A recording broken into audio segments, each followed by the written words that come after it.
My friend Nick Hudson the other day sent me a case report of two young boys who were like 14 and 16 who died 3 and 4 days after their vaccine injection. And he said, "Mark, what do you think of that one?" And it was a curveball. Okay, yeah, it was a curveball. But I mean, it took me 3 minutes to figure it out. Okay, so what they found in the autopsy is their hearts had constriction bands. And they didn't have any T-cell attacks. They didn't have, what you typically find in many of those autopsies, just constriction bands. He said, "What do you think?" And I said, "Well, it's obviously not a direct hit. It has to be an indirect hit."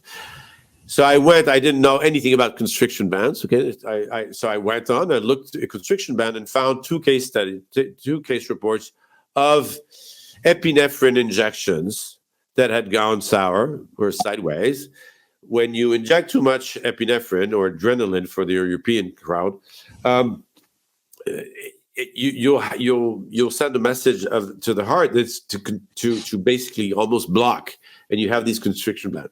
So what most likely happened to these two kids was their adrenal gland was hit, their capillaries were broken down, the barrier is gone, and here you go, you end up freeing up the entire epinephrine stored in your adrenal gland, and those two kids died. Now, what's interesting is this same thing.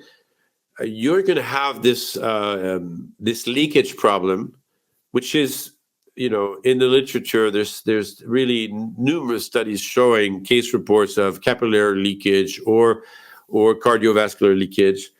But what it does is fundamental because it explains myocarditis. It also explains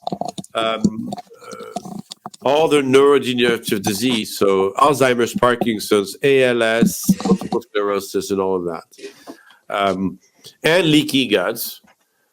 So it's quite important. And what's also important is you can fix that with oxygen therapy.